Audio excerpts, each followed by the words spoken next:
इस वक्त एक दुखद खबर सामने आ रही है कि पूर्व प्रधानमंत्री डॉक्टर मनमोहन सिंह अब हमारे बीच में नहीं रहे। जी हाँ साथियों, पूर्व प्रधानमंत्री डॉक्टर मनमोहन सिंह ने 92 साल की उम्र में इस दुनिया को अलविदा कह दिया है, जिसको लेकर पूरे देश में शोक की लहर है। पूर्व प्रधानमंत्री डॉक्टर मनमोहन सिंह लंबे समय से बीमार थे, जिसके बाद उन्हें दिल्ली के एम्स में भर्ती कराया गया था, जहां पर गुरुवार देर शाम पूर्व प्रधानमंत्री डॉक्टर मनमोहन सिंह ने इस दुनिया को अलविदा कह दिया है।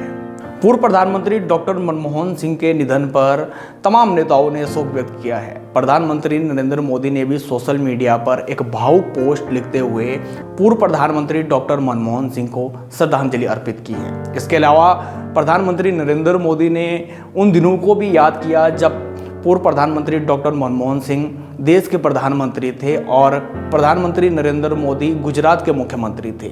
उसको लेकर प्रधानमंत्री नरेंद्र मोदी ने एक जो भावुक पोस्ट है वो सोशल मीडिया पर डाली है। इसके अलावा देश के तमाम नेताओं ने पूर्व प्रधानमंत्री मनमोहन सिंह के निधन पर शोक व्यक्त किया है।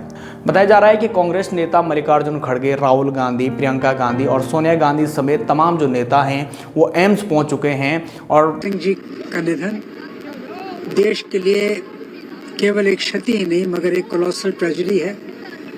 उस वक्त उनका जाना जब देश की राजनीति एक ऐसा मोड़ ले रही थी ले रही है जो मैं समझता हूँ देश के भविष्य के लिए अच्छी बात नहीं है। मेरा ये मानना है कि डॉक्टर मनमोहन सिंह ने अपनी सादगी और सरलता के चलते हुए और उसको बरकरार रखते हुए देश के लिए कुछ ऐसी उपलब्धियां की हैं जिनका आने वाले कई सालों में चर्चा रहेगी। Indo US civil nuclear deal एक ऐसी उपलब्धि थी।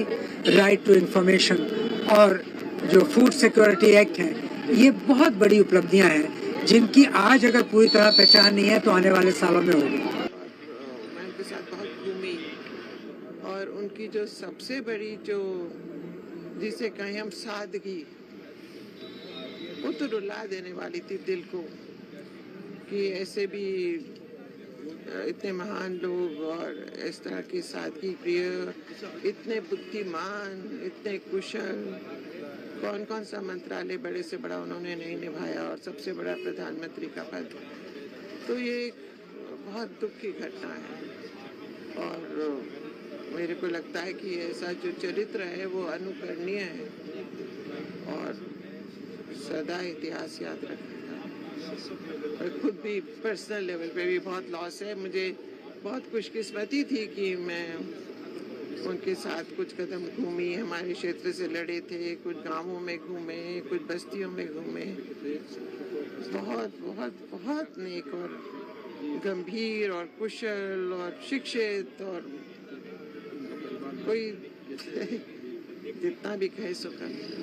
सर, जब सबसे पहले दिल्ली के अंदर एमपी का इलेक्शन वो लड़ रहे थे, दक्षिण दिल्ली थे, तब मैं बहुत छोटा था, 18 साल की मेरी उम्र थी। जब उन्होंने इलेक्शन लड़े थे तो वाई मेजर में और वाइट उन्होंने कुर्ता पजामा पहना था। मैंने उनको पकड़ा, मैं कहा सर आप ऊपर चलिए हमारे साथ। तो मैंने उस टाइम में 18 साल की छोटी उम्र थी। और ये अभी दिल्ली के अंदर विधानसभा का जब इलेक्शन था तब भी मेरे साथ थे। उन्होंने मेरे को तब भी आशीर्वाद और प्यार दिया। तो हम डॉक्टर मनमोहन सिंह जी का आशीर्वाद और प्यार नहीं भूल सकते। ये सच है हमारे सामने, जो इस देश के लिए डॉक्टर मनमोहन सिंह जी ने करा है उसको हम भुला नहीं सकते। यादें ये थी जब वो दक्षिण दिल्ली में इलेक्शन लड़ते, मेरे क्षेत्र से रजौरी गार्डन से लड़े थे इलेक्शन। मेरी 18 साल की उम्र थी, मैं बहुत छोटा था। अम्बेडकर गाड़ी में आए तो मैंने गाड़ी का दरवाजा खोला, कहते बेटा, मैं कहा सर मैं आपको पकड़ के ले जाना चाहता हूँ, मेरे पास फोटो है सब चीज़ की। फिर उसके बाद जब वो हो गया था इलेक्शन, वो थोड़ा सा हार गए मल्होत्रा जी के बाद। उसके बाद जब वो विधानसभा का इलेक्शन हुआ तो मैं विधानसभा के इलेक्शन में उनके पास आया, कहता बेटा, मैं कहा बाबूजी मैं वही छोटा सा लड़का हूँ जिसको आपने आशीर्वाद दिया। मेरा नाम अनवर मिर्जा, रजौरी गार्डन। बक्सर की ओर से पूर्व प्रधानमंत्री डॉक्टर मनमोहन सिंह को भावपूर्ण श्रद्धांजलि अर्पित।